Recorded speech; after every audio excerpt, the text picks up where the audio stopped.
What does a little boy, after a crazy moment in the court of law, has to say how a monster could keep or put or get people to get inside or keeping them outside from the castle? These are questions that will be answered during this live show that we will talk about this so important thing, which could be exciting or scaring, who knows, about content marketing. Content marketing is one of the things that somehow could put us scared, but at the same time we believe, at least I do believe, that it's pretty important, and this importance it's increasing all the day, even though of course we have this kind of pandemia about let me see if I can spell it properly,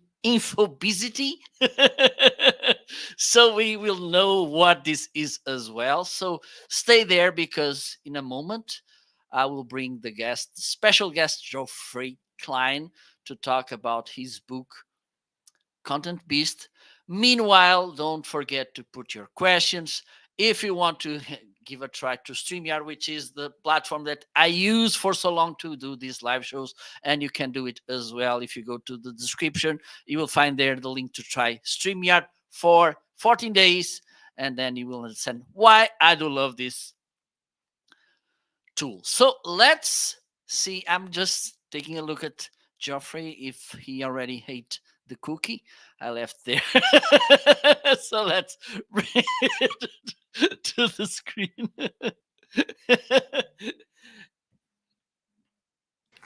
Hello, Geoffrey. Thank you so much for joining me today. It's a pleasure and an honor. If you don't mind, introduce yourself and then we can start this conversation. Is that okay? That sounds great. Thank you so much for having me. My name is Geoffrey Klein. I am a best-selling author, a TEDx speaker, a visual content producer, adjunct professor, and all of it is it really boils down to wanting to be a visual storyteller.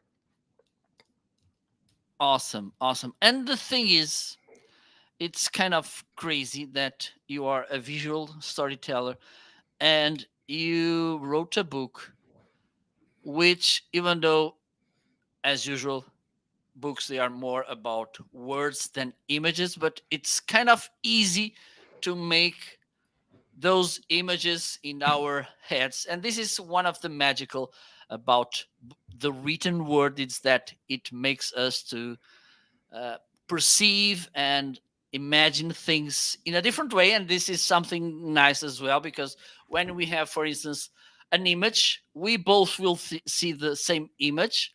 Okay, probably will get different interpretations, but the thing is we will see the same image. If we have a text about an image, we will see it in a really different way, right? I'm going to say I agree. So one of the things is when I tell people that I'm a visual storyteller, like, well, do the words not matter? And I'm like, of course they matter. I'm a writer at heart, and so therefore I believe the power of the written word. And in terms of the power of story, the reason I think that when you say we can read the same things and then have different views of them, that's generally true if you have a good narrative. But even so, I would say that I'm a big movie fan, and you and I could go see the same movie, the same visuals, and have different feelings about them, different ideas about them. So there's always an element of interpretation with content. And I think it's important that you're trying to resonate with the people that think the same way you think. And therefore, it's about connecting those dots and getting the engagement from people based on what it is that is important to them, that will resonate with them. Absolutely, absolutely. And you just gave me one of the cue lines that I needed to explore one of the ideas about content. This was a big struggle for me. I believe this is a struggle for all the content creators, all marketers, which is which level will we somehow deliver to our audience? Because I don't know about you, Jeffrey, but this I had this situation that at the beginning, I started when I did videos and workshops in real life. I had this level of speech of content that it was kind of for me. And one of the things that someone said to me, you're not talking to you or to your peers. You're talking to someone who has less knowledge about this topic. And also, they want to implement that. And also, want to have results about that. In a while, we will talk about the PAD method. But meanwhile, uh, did you face this situation as well, and how you overcome this? Yeah, I think it's a challenge for most businesses. In the one hand, they want to share their value, so that's really important. Is if they're not providing something of value to people, then they're not going to listen. So that requires us to think about our audience. And I believe, one of the concepts in my book is, the 11th commandment: know thy audience. I think that's a foundational piece when you're developing content, because you can't just develop content that you like. Because if nobody cares about what you like, they only care about what they like. So it has to be very much driven by what's going to resonate. Now, it hopefully it matches, and therefore what you're sharing with them is something that you have passion and genuine belief that it's going to help them. But it has to help them. That's the thing. It can't just be sharing something for the sake of sharing. And the second piece of that is, I love the term, and I wish I had invented it, edutainment. I think if you always put your content through that filter, and that's why stories are so powerful, is you want to think about, okay, I need to share this information about how I can help them and what it's going to do for them and all these different things. But if I don't deliver it in a way that's compelling, it's going to get lost. And so it's that dual purpose that you have to both deliver it in a way that's entertaining to people and then giving them the value so that they care about what you're talking about. Absolutely, absolutely. And this is how can I say, the two sides of the same coin. Oh, I came up with this idea. Nobody told this before. But the thing is, I believe we saw the different opposite sides without combining, which is pretty entertaining. But at the end, what did I learn from this? Okay, I had a great time, I laughed, whatever, but I didn't got the juice, uh, like we like to say here in Portugal. Or in the other side, we here listen to those peoples which, okay, we got that they are pretty wise about the topic, but they are so boring, and they are doing this like they were doing this in the 15th century or so. It's kind of a problem, and I believe that with all the tools, and you mentioned that you like the visuals and it's your thing. How can we? Which recommendations could you give to people to kind of combining the education, the entertaining, and with some spices of visuals, uh, Yeah, getting the best cocktail? yeah, and I think it's so you start from the place of what does your audience care about? What do you know about them? What are their pains? What are their problems? How can you help them?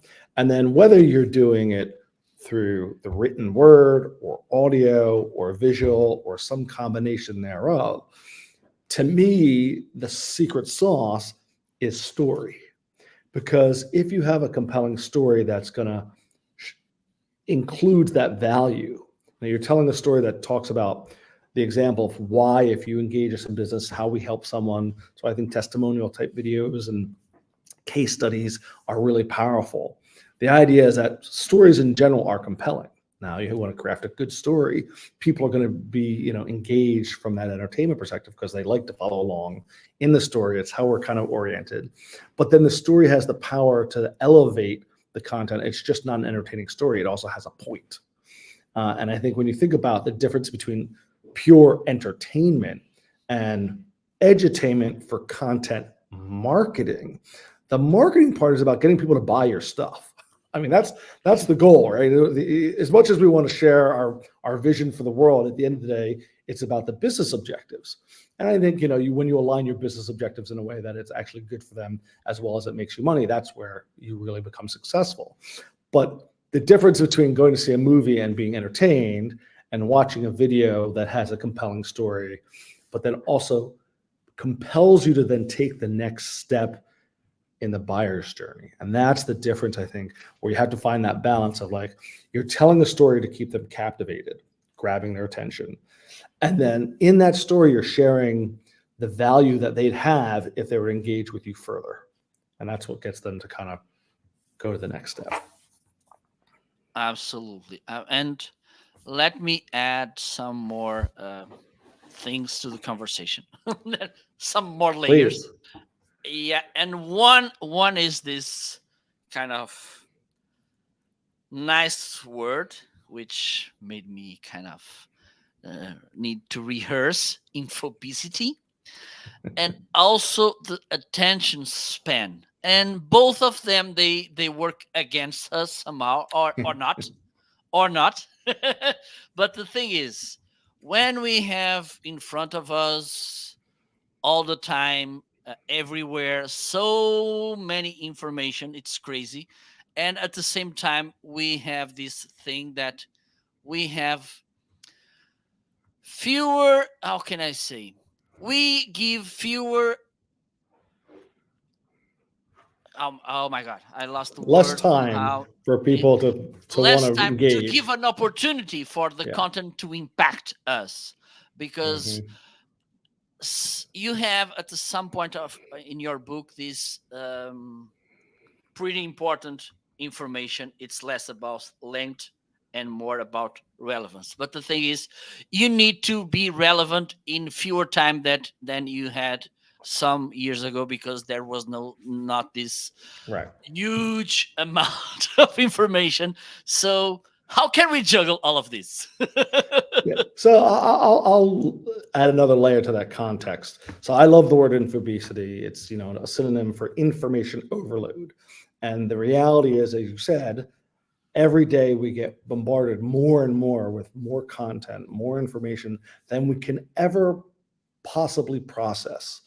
And you have combined with that the other problem of that our attention spans, we're being distracted constantly. Our phones are beeping and things are happening all the time. It's very hard to disconnect. And as a result, it's very hard to concentrate and focus on one thing or another. It's always been hard, by the way, because we all have interest in the things. It's just gotten, because of the volume of information that's coming, it's getting to be even more of a challenge for the consumer, but it's an even greater challenge for the marketer, the business person who's trying to capture that attention. Because for me, it's all about grabbing someone's attention. That's the goal. If I can get your attention and keep your attention, then I have that opportunity to share with you something that hopefully will resonate. We can't stop how much volume there is. There's nothing we can do about the fact that things are going, but it means that you have to be that much more thoughtful about the content that you're creating. And there are two elements that are important. One is to make sure you know your audience well enough to know what they are going to resonate with. So that's why before you even start to develop content, you were like, who's this for? What are they about? What do they care about? What do they know? What do they want to know? And then it's about the story.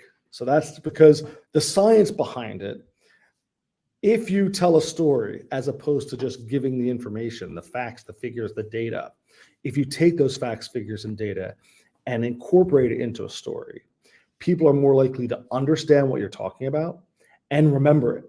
And that's critical. If you, with all this information that's going along, if you can remember the content, then you're more likely to take action. If you understand the content, then you're, so my feeling is that if you understand, that's how our brains are wired. Certain things happen, and this has been studied, that when someone is told a story, certain things happen in their brain that's different and greater than when someone's just told the information.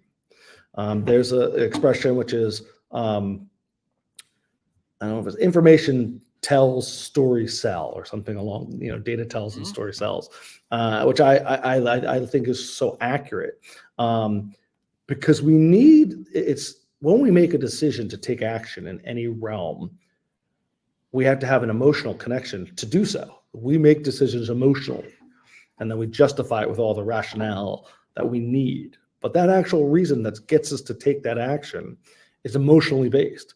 And you can't do that with facts alone. In order to tap into the emotional connection with people, that's why stories work. Absolutely. And the thing is, um,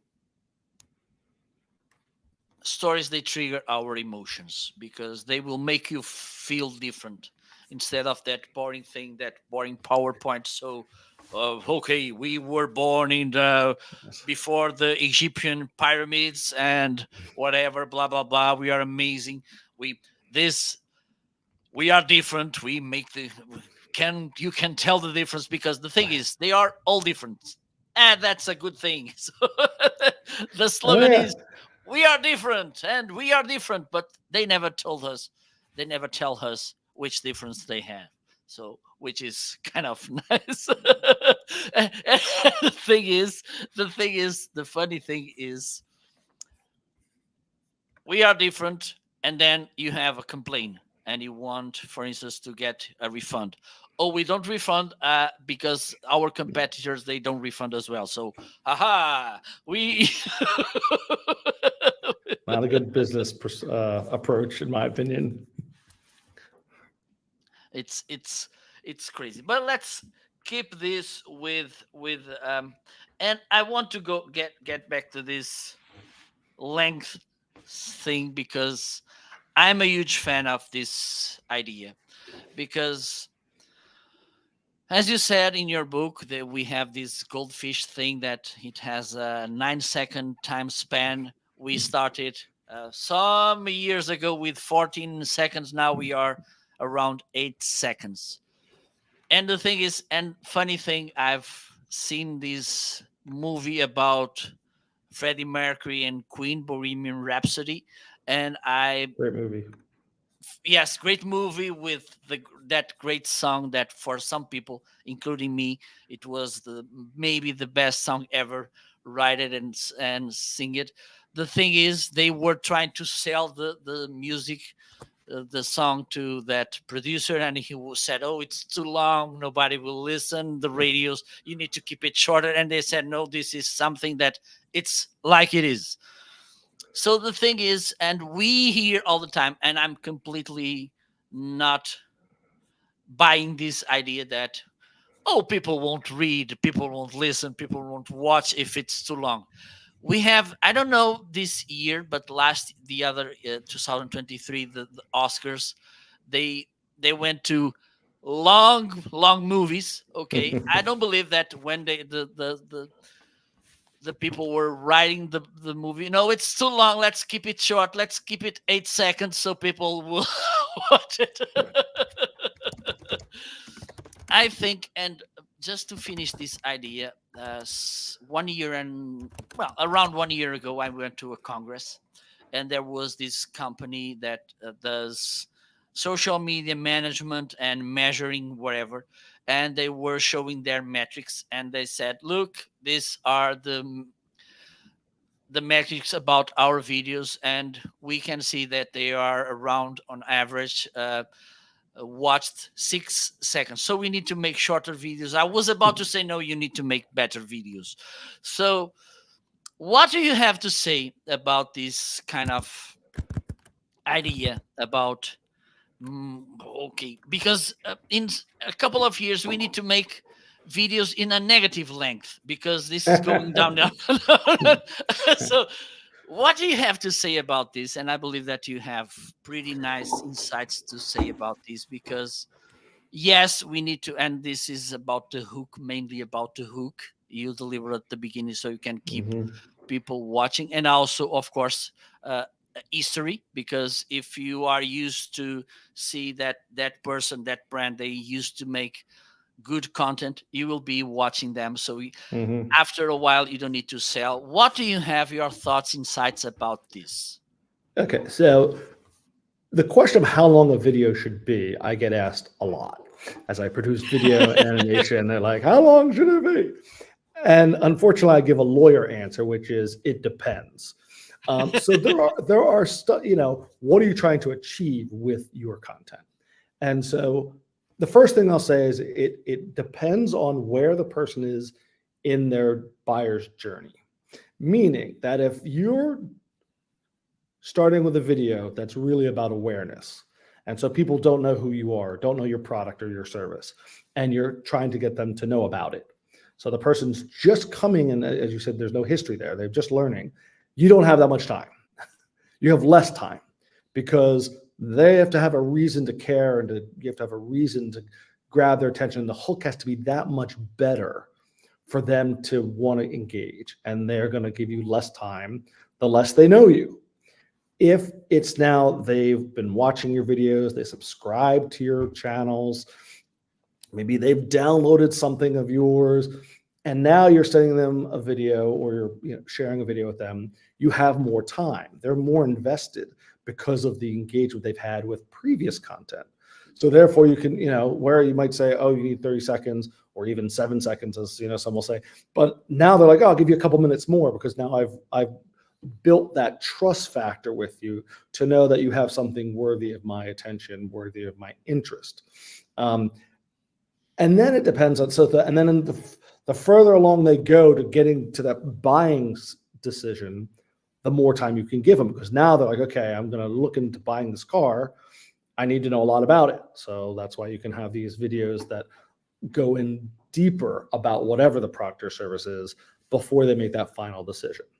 Now, the reverse is also true in that it depends on who the person is, who's your audience. So while, across the board, we may have shorter attention spans than we have, an older demographic, and I'm not saying this is true, but I think it might give you more time than a younger person because they're so, tied to the next thing in their scroll and their feed, they don't have time for you. So I think it also depends on, and maybe there's a cultural difference. What I would say is you need to measure it. So there's the best practices. So you can go and say, okay, for Instagram video, you're looking at a minute. Well, if you're doing a reel, you got 15 seconds. If you're doing YouTube, maybe you got 2 minutes. And it's interesting. YouTube, I have some friends who are YouTubers. That's how they make their living. Their videos to make money from YouTube have to be at least 8 minutes long, because that's how the ads, certain of the interstitial ads will go. So but the reality is we don't get as much time. And I'll give you a personal example. I listen to a bunch of AI podcasts. I'm obsessed with AI. And so there's certain people that I follow who I feel are interesting when it's on their topic. And I listen to some. I would say the average video podcast I listen to is somewhere between a half an hour and an hour and a half, let's say. Lex Friedman, who's a former Wall Street Journal, has his podcast where he's interviewing someone for usually at least 2 hours. And when I think about engaging and giving that much time, I have to think long and hard about, is the guest someone I really want to listen to for that amount of time? Do I want to go that deep? For some people, they can't get enough. It's like when I find that I'm reading a book, if I really like the book, I want it to be longer because I don't want it to end. Sometimes I read a novel and I'm like, oh no, it's almost over. Yes. And again, it goes back to the quality. If the quality of not just how it's produced, but the message, how much it relates to me will indicate how much time I'll give it. The last thing I'll just say is so we also produce stuff for broadcast. So, if you're going to create something, if you're going to have a commercial, you got 30 seconds, 15, 30 seconds. So there are certain parameters that you have to do. The good thing about YouTube, the good thing about is you can have longer videos, and pick your flavor. Every different platform has different parameters for how long your content can be. And that's a reflection of the audience. So if your audience is spending a lot of time on TikTok or Instagram, they probably don't want long form video. If you find, your audience is really engaged on YouTube, then you probably have more time. So it's about understanding that both the audience and the platforms, and making sure there's synergy and alignment between what people are looking for and then what you provide based on that context. Absolutely. Makes all sense.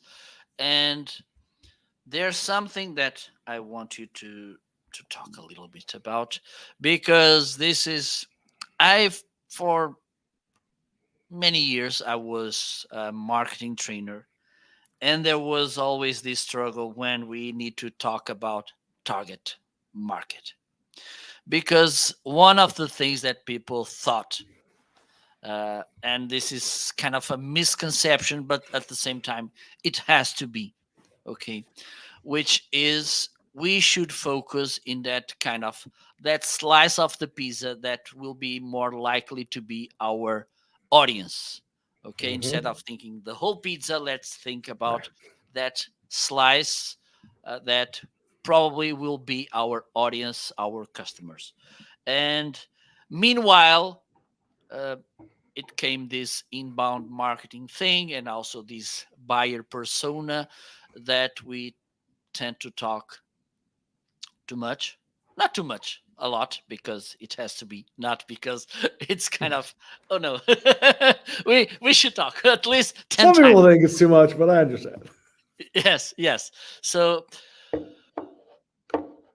which recommendations? First, why should we think about kind of restricting the market instead of talking in a broader way? Okay, why you should think that sometimes we need to give up, um, but it's a nice giving up. Okay, because Hmm. one of the things I think is when you try to please everyone, you please anyone. So this is important, and also why it is so important to, okay, we realize, okay, we need to make this, narrow this somehow, but Hmm. how we can do this, and which advantages we will get by defining, for instance, one buyer persona. But I believe that we Hmm. can define more than one. Yeah, the whole idea of targeting. The first question when someone says, how narrow should I? My question is, well, how big is your budget? And Yes. do you want it to, do you want to reach? Do you want it to go far? More bang for your buck. So if you think about the difference between traditional media and digital media, traditional media was more broad based. You couldn't segment. Yes, maybe, oh, these people only watch this particular show, but it was a lot more vague. And the beauty of social media and digital marketing is you can really fine point where you could put in the parameters and it'll tell you what the audience size is. And I use the analogy to followers on any platform. So, would you rather have 1 million followers but only 2% engagement, or 1,000 followers with 95% engagement? And for my money, it's always you want. It's not the number; it's the number of people who are active and engaged. Because if you're spreading your thing to a really wide market and no one's buying it, well, you better get at least, and so I think it's a continuum. So you don't want to be, I say, unless you have Geico money, because they have enough money to spend on advertising, they can hit everybody. Um, you want to try and target. Now, you don't want to go too far down, because if you say, I only want left-handed people born on a Thursday in, Albuquerque who like white wine. Maybe there's one person. Like, there's not enough people. So you need to make sure that it's not so narrow that you don't have an audience. There's no market for it. If you have a product that only appeals to a very small amount of people, you're going to have a hard time making a success of it. And so there's that balance between knowing your audience and what it is about them. What are the elements, both demographic and psychographics, that are going to be useful? And I'll give you an example. This is something I was talking about the other day, which is, so someone decided they were doing radio advertising, and they wanted that, we were reviewing their ad spend and saying, is it efficient, and are you hitting the right target and things. So they were using a radio station that had a pretty wide, broad reach, to the point that of that reach, of the geography that the radio station reached, 30 to 40% were in an area that the company didn't service, which meant that there are people who are getting the ad and can't use them. So that's called waste. That's Yeah. inefficient. So and it was expensive. So if we said, okay, instead, why don't you do a couple of these 3 local radio stations that have more, might have a little less number of people, but they're all people that you can serve. And so it's about understanding the parameters of who is likely to buy from you. And that's why I think buyer personas are useful, because it helps you think about what do the people care about, where are they in, what are their objections, all the things that you want to think about generally in marketing that are going to help you be more successful, more likely to have them engage. And so I think when I ask people, I'll have a client, who's your audience? That's one of the first questions I ask any client. And they're like, anybody, everybody. And I said, well, good luck marketing to them. Because it's true. Like, it may be possible that your product or service can appeal to a wide audience. But if you try and market to that wide audience, you're going to spread yourself too thin. And it's not going to be enough to get traction. Whereas if you start with one of the markets within that group, that's a good chunk. And again, that slice of pizza, you may be able to reach a few slices. Start with one though, and that you think is most likely. And there are ways, look at who your customers are. You have data. So who are the people that are buying, who have bought from me in the last year, last 6 months, whatever it may be? What do they look like? What do they care about? Where are they? Where are they spending their attention? That's where you want to go market, and to them. That's the targeting piece. So I don't think it's what I always say is it's simple but not easy. In the sense that you just figure out what are the parameters that make up the people who buy from you or who are likely to buy from you, and then you test it, and then you analyze it and see what's working, and then you adjust accordingly. Absolutely. And the thing is, funny story. I don't know, maybe 1 month ago, I went to a therapist because I have back problems all the time. Mm-hmm. My back, they are giving you me stand problems. Up a bit. Yeah. And with my therapist, it was there a trainee, and we were both, I think I'm from 70s. I believe that my therapist probably early 80s, and we were talking about these TV shows and musics from the beginnings of 80s, whatever. And so I told to this trainee, look, probably your customers will be around our ages or older, so learn what was on the TV when we were young, so you can talk with them. And then you have this kind of context to talk about, and this will engage them. This is kind of a funny story, but it actually happened.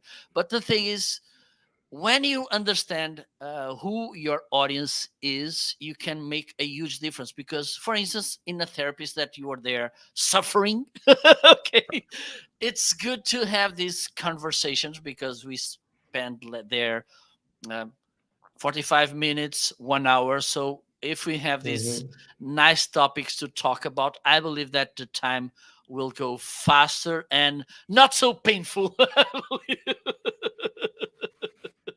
And I would say, it's also a matter of connecting your message with that target. So even if you're doing a little more broad-based marketing, you want to make sure your message is clear who it's for. Absolutely. And that way, are you a teenager? Are you, in college? Are you retired? Whatever the demographic information that you're trying to reach. If you have that embedded in the marketing message, it will also help you be more efficient. Because if it says, are you in college? Well, I'm not. I mean, my daughters are, so I might look at it for that. But my point is, if you don't have anyone in college and you're not in college yourself, you're going to move on to the next thing. But if you are that target, then you're going to pay attention. And again, you're going to get their attention because you're identifying them. You are targeting them in the way that they're like, hey, if you're this kind of person, I got a message for you. And therefore they'll continue on again down that journey. Absolutely. And the thing is, we also need we need to somehow disqualify people. Like, right, I'm not the right person, I'm not the right business, I don't have the right product for you, so don't waste your time with me. Because this is frustrating as well for people to kind of be misled to these products or solutions or whatever. And sometimes we need to have this kind of um, clarity in our ideas. Like, okay, don't let's not waste our time and also our target time, or Hmm. telling people, okay, this is not for you. um, Right. and I believe that with your customers, some they should think, this is painful, I'm not doing this because I want to have everybody. Right. And I think that's the thing. People are so businesses are so worried about leaving money on the table that they're really missing out on the money is that easier to get. Because you're reaching for scraps here and there.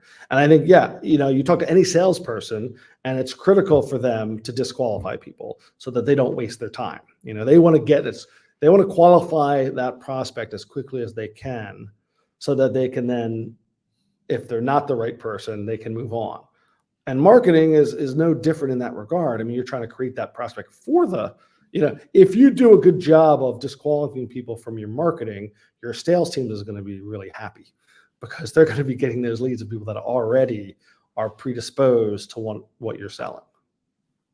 Absolutely, absolutely. Because by the end of the day, it's about business. It's not about pleasing people, or about how Right. many people getting into the door. Because if they are getting into the door but they just go around to look and then they leave, that's not a big deal, and you have to clean more than you should or you need. If there were just only the people that will buy, that it's going inside the store.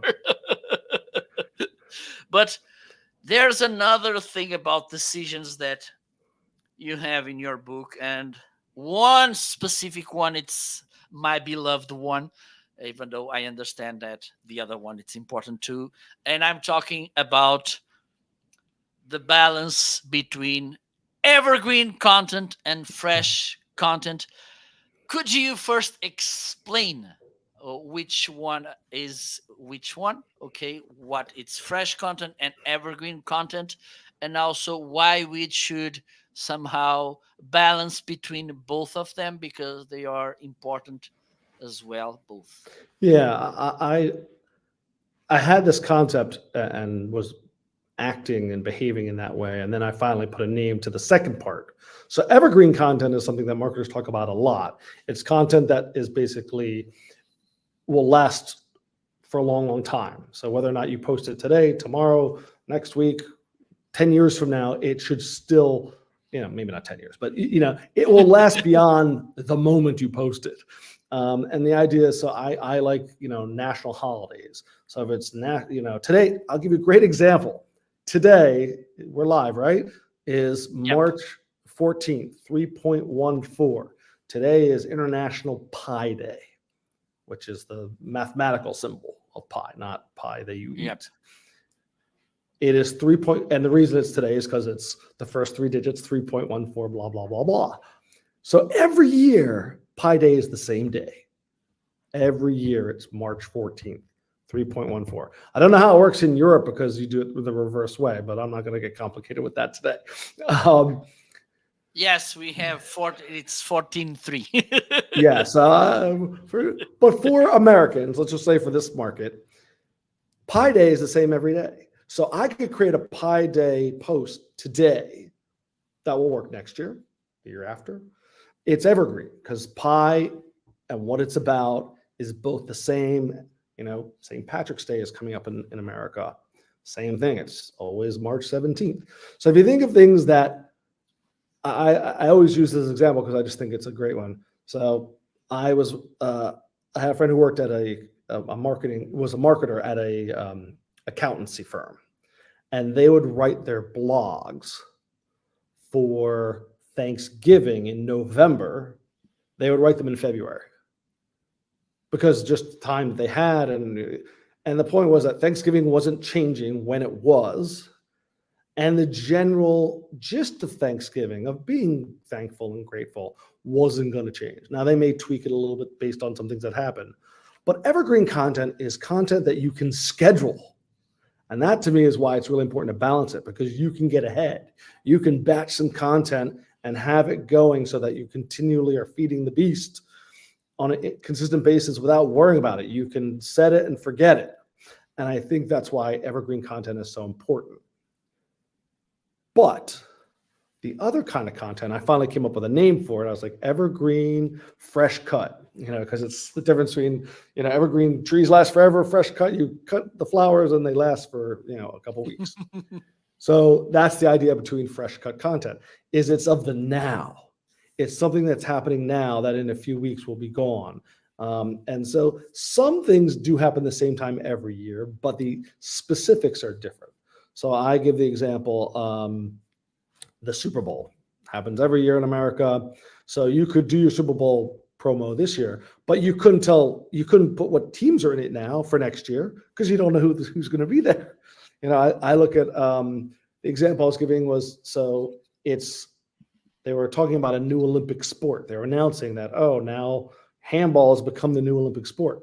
If you post about that, that's true that day or that week, and then it's no longer the case. They move on to the next. So I like to think of fresh cut content as often things that you think about in the news cycle or things that are happening in the news cycle of your business.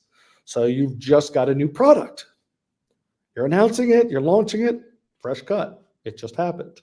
You're not going to launch it again. Now you could launch it day one, and then you're going to start to have updates and things. So when things change or there's something new, that's a great opportunity for fresh cut content. Anything in the news that's happening, is fresh cut because it's the news cycle, will then cycle it out. So whether it's, someone passes away. In my book, I think it's in my book, I talk about Doyle Brunson. So he was the godfather of poker. He died. So when he died, it became fresh cut because I was sharing about his passing and, kind of honoring him. Now, I could have evergreen content about Doyle Brunson if it's a quote. Well, he said it 20 years ago, and he says it. The quote's not changing. That's the idea behind evergreen content. It doesn't change. Now, the reason that fresh cut content is equally important is because you want to be seen as being relevant and now. If you were only to share evergreen content, yeah, you would have the content, but you would kind of be same old, and you would never showcase that you're relevant because you never talk about anything that's going on in the now. And so that's why I think you need that balance to showcase people, whatever your industry. If there's something that's happened in your industry, they just, I have a friend who's an employment lawyer. If they come out with, a new regulation about some form of employment law, and he shares it because it's hot off the press. That's a good way of thinking about fresh cut content. It's just been announced. It's brand new. That's the kind of content that shows you as a thought leader in your industry when you share it. So if I'm going to say, hey, by the way, there's a new AI model you should check out, people go, oh, I didn't know about that. Or, or whatever your industry may be. Hey, there's a new marketing tool. Did you go and, it's giving that value to people about something that's happening now that they didn't know about. And that's why you need both. Absolutely. And while you were talking, I thought about this. Just let me know if your thoughts on this, because, for instance, with evergreen content, maybe we should go a little bit, how can I say, more neutral. And with fresh content, maybe we can go a little bit more creative because we need to create that extra impact.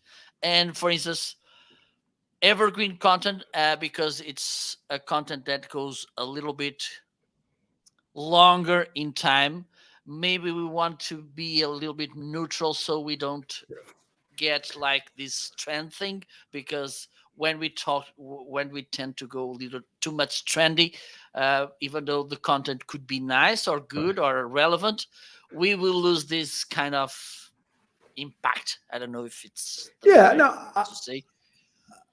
I think that's right. I think because if you're going to do content that's evergreen and it is trendy, I think that's a good word for it. You're trying to reach, so you're doing an animated GIF because they're really trendy, or you're doing a meme, or you're doing whatever is of the moment for your evergreen content.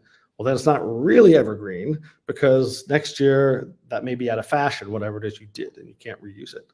I think it's still okay if you're developing that evergreen content to have some creative freedoms of what's happening now, because then when you do it again in a year, you just tweak it. So it's possible to have.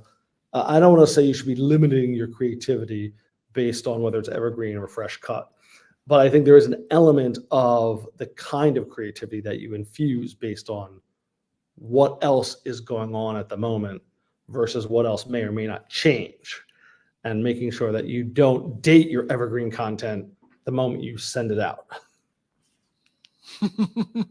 Nice way to put things. Yes, absolutely. Otherwise, it will be kind of awkward if you put it in a, because one of the things it's important, it's reuse the content, and it's difficult to reuse fresh content.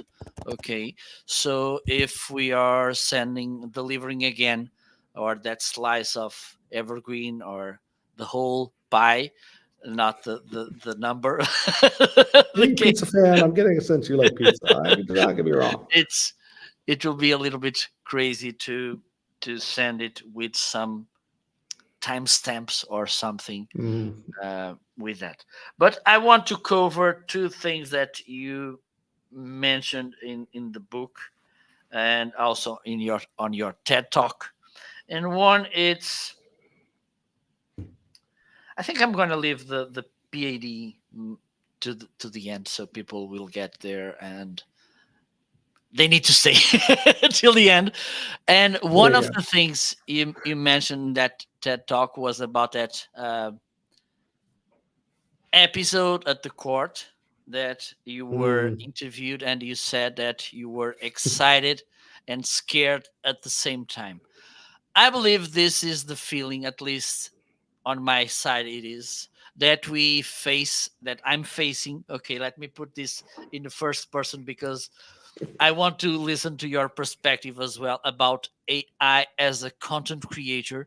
Let me share this. Mm. Last year I worked with the recording of the GTC from NVIDIA, which is a big online congress about uh, G- uh, computers, and AI as well. And by the end, I had this mixed feeling about being scared about what AI could do for us, but at the same time, I was excited about what AI could do for us. So, your thoughts on this? Because this is a topic that we are listening to it um, increasingly, but at the same Mm. time, at least I can somehow predict a little bit the future, and this is what makes me a little bit scared about what could happen. Yeah. So I have been deep into AI for the last 6 months. In fact, I'm doing a certification course right now. So I think about this a lot because all the content that I'm consuming is about AI. And so the discussion about whether or not we should be scared or excited, and I think often with anything emotional, that's those two emotions are really closely aligned, which is why in many cases, I said that line, and I feel like I can say that line about a lot of different things in my life. When I moved to England, where I had never lived, I was excited and scared. When I found Yes. out I was having twin daughters, I was excited and scared at the same time. So it's one of those things where I think there is um, oftentimes that emotional feeling where you're not quite sure what to feel, and there's good and bad of either. So I created something that I call the AI worldview, um, in terms of the spectrum. So the AI worldview spectrum has, where are you in terms of how you feel about AI? On the one hand, there are the doomsayers who are like, we're going to die. The machines are going to come and kill us. And then you go further along, and at the other extreme is AI is the answer to everything that ever could go wrong, and we should accelerate it as fast as possible. And then there's different things. I consider myself an AI optimist. And from that perspective, it's that I believe that AI has incredible power, an opportunity to help human beings, but that there need to be safeguards for some of the challenges and the risks. And I don't believe that the Terminator is coming to kill us all. And most people who are in the know, even when they're talking about AGI, which is artificial general intelligence, which is the idea that computers can teach themselves and have human-like intelligence, which they don't now, by the way. That's the other thing people should realize is like, as advanced as AI is in doing a lot of things from a generative perspective, they do not have the same reasoning and decision-making capabilities that we as humans are. They're working on it. It's coming. AI agents is probably within the next 2 years, where not only can they predict certain things and figure out the options, but then you can instruct them to go and do the things. And they use the idea of like booking, they can tell you where all the good hotels are in a certain city, and then you can say, go book it, and they will go and do it. And that's what an AI agent is. In terms of marketing, so there's the Marketing AI Institute that I'm a big fan of, Paul Reutzer and Mike Kaput. If you don't know, their podcast is amazing. And, they talk about this often about the risk. So there was a quote just in the last, that's resurfaced in the last couple of weeks by Sam Altman, who is the head of OpenAI, who had an offhand comment in a chapter in a book said, when someone said, well, how's AI going to impact marketing? And he said, and I hope this doesn't scare any of your people because it is a little scary. He said, oh yeah, 90, I think 95% of what current marketers, agencies, brand strategists do will just go away. AI will do it all. And I don't think that's true, number one. But I do believe that there is an opportunity to take some of that fear. And so one of the questions is, if this is true, that this is where AI is going, what can we do? So the reality is you can have your emotional feelings about what's happening and what's expected in terms of the future of AI. And where does that leave you? Yes, either excited or scared. But the reality is, what can you do about it? Or what should you do about it? And I take the belief from the Marketing AI and many others, which is the solution to the fear, because where does fear come from? Fear, I love the acronym for fear, which is false evidence appearing real. That's what fear is. And so fear comes from the unknown. We don't know enough about it. And I think what you find out is those who have been using AI more, for the most part, are excited more than those who have never used it, who are scared. Because they're reading these headlines and the media is doing all that it's doing, because it's a better headline to say, oh, the world's coming to an end, than, no, the world's not coming to an end. AI can do all these things. But the answer from my perspective, and this is something that I will continue to work to provide and promote, is AI education and training. I think the answer is that we need to continue to learn about what it can do, what it can't do, what the risks are, not in the abstract, but in actually preparing ourselves. We know what's coming. How can we prepare ourselves? And I still believe it's become a little cliche, strangely, that you're not going to lose your job to AI. You're going to lose your job to someone using AI. And I believe for content creators, it's equally true. So, and I'll give you a personal example. So I work with a design team. They're amazing. I've worked with a variety of AI image generation tools, and most of them suck. Like, what I find is their demos, their examples are fantastic. And then I ask it to do something similar, and it doesn't quite hit the mark. Now, it will get better. Yeah. But regardless, I think the people who are going to thrive are those who already are design-minded or are creative and are using this as one of the tools in their tool set to enhance their creativity, to enhance their strategic way about doing it, by able to think about things in a way that you still have to prompt AI. And so that is a skill. It's an art and a science, but it is a skill that people need to develop. And I think your predisposition for how you think about things will implement and affect that. Therefore, it's not someone says, oh, this is how you train it.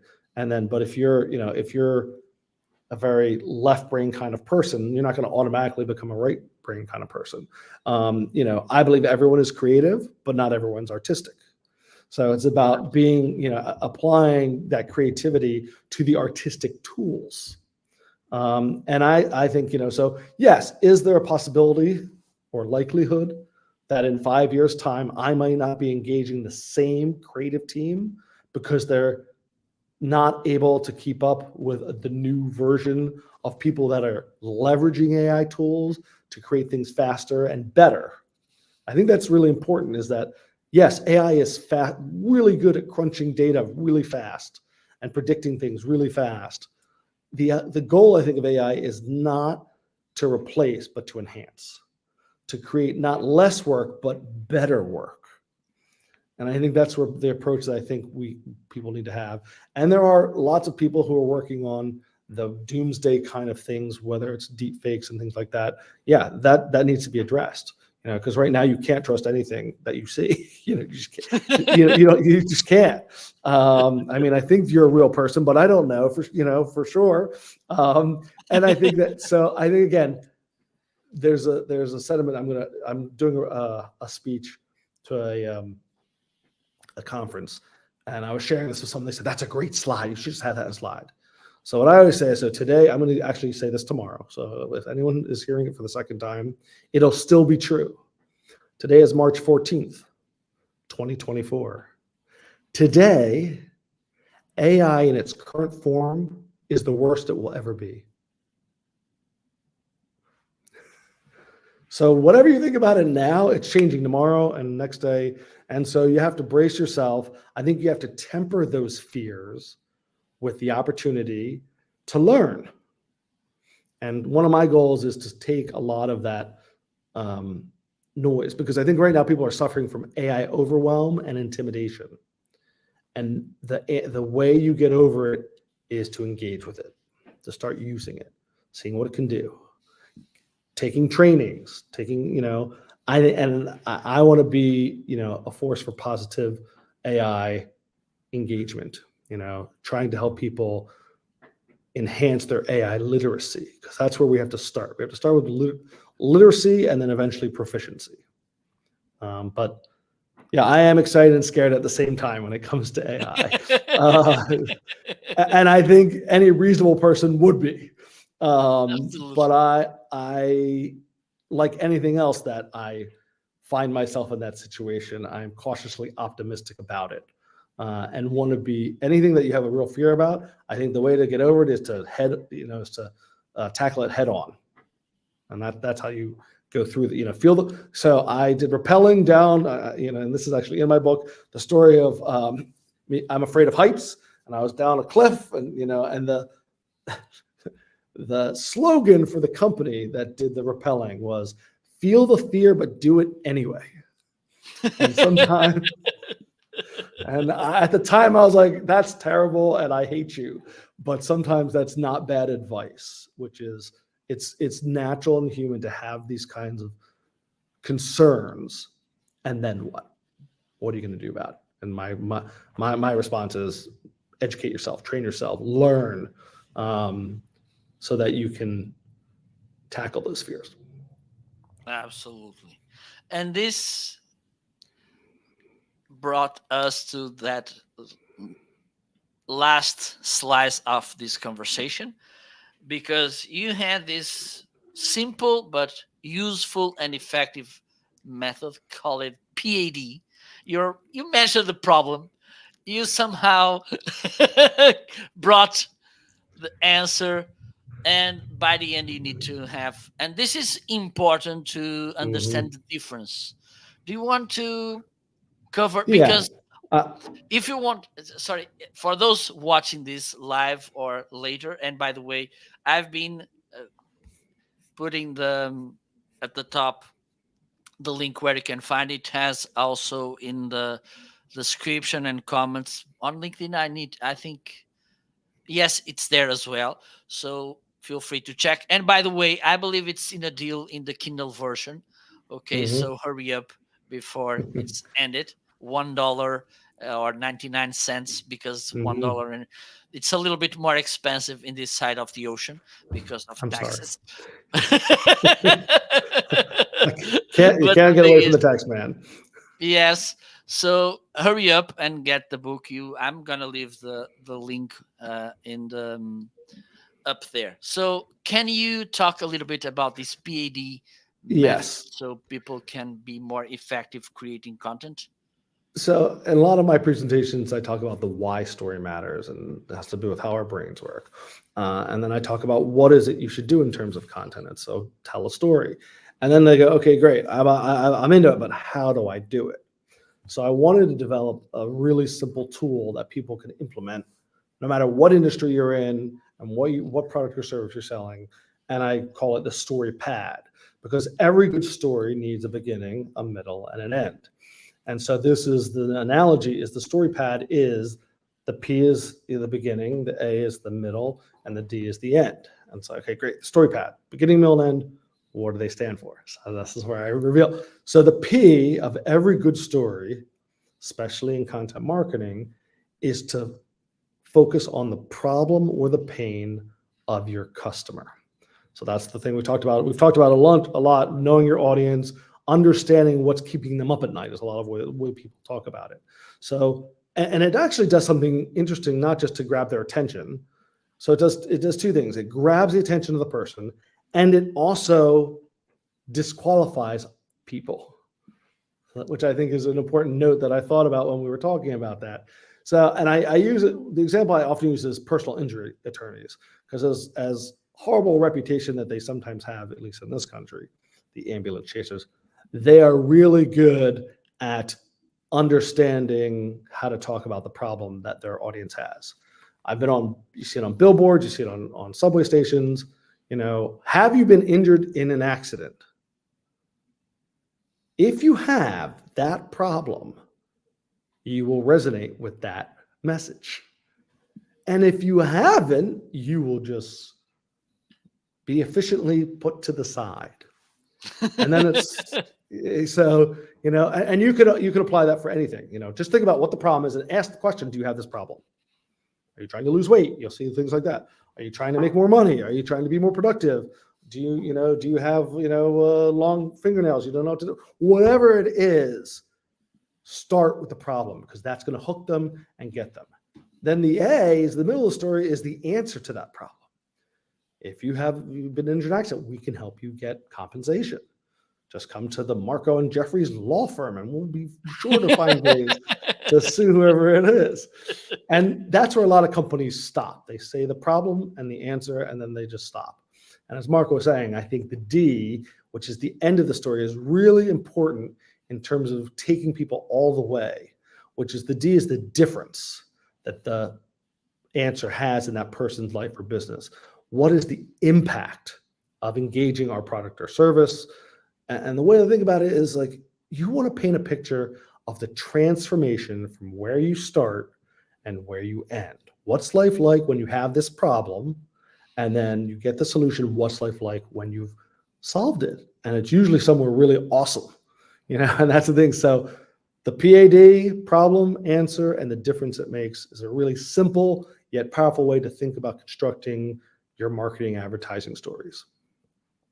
Absolutely, absolutely. And believe, for those of you watching, this book will make a really nice difference in your marketing and content marketing. Please keep the beast purple. Okay? If you don't It needs understand to be this, fed. you need to get the book. Easy. Okay? You can find the link. It's an affiliate link, by the way. So I will get a small commission. But I believe you won't regret feeling the difference and noticing the difference after reading this book. Geoffrey, how can people find you? The easiest way is probably on LinkedIn. If you do a search for Geoffrey Klein, you'll see my TED Talk, or my website for speaking, GG is my name.com, or Nine Dots Media, the name of my company. But just do a Google on me, you'll find me, and I'm happy to help whoever I can. Please just get in touch, and I look forward to speaking to you. Awesome. Thank you so much. I'm gonna leave the door open if you will release a book sooner or later. Feel free to nudge me when you have It's a new book. coming. It's coming. Okay. So, And ta-da-da. I'll give you the teaser, which it's you heard me talk about my AI rant. The new book is going to be called When AI Meets the Content Beast. So you have the content Okay. beast, and now what happens when you have this powerful tool to overlay it? Awesome, awesome, awesome. So I'm really excited, but not scared in this situation. Thank you so much. Thank you Thank you so to much. watching us in so many different platforms. I will be sooner.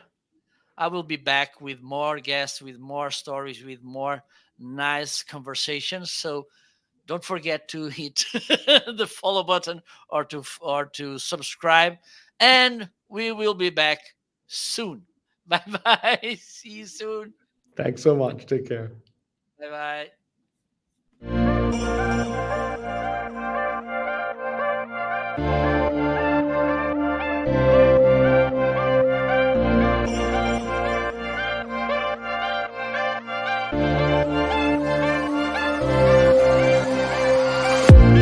bye.